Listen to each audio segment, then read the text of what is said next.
Hi all and welcome to the August 2024 recap of our bricklink and brickowl stores.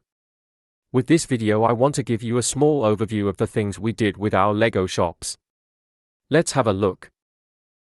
This month's highlights are our SV Brick Shop Instagram page reached 500 followers. We also started up the official YouTube channel of SV Brick Shop, and in August we had our summer sale.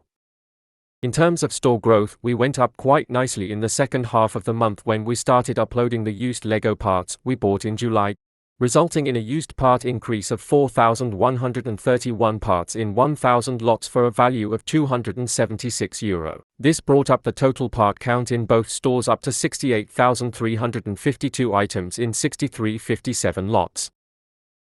If we look at last month's orders, we see that despite the fact we had a summer sale which counted for significant price discounts, the order count was about the same as July. We had 12 orders counting for just shy of 2,000 parts.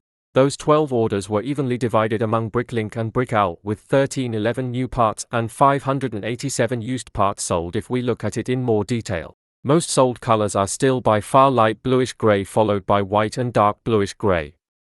Very odd that bright light yellow is taking up the fourth spot despite being a color that is not frequently sought for.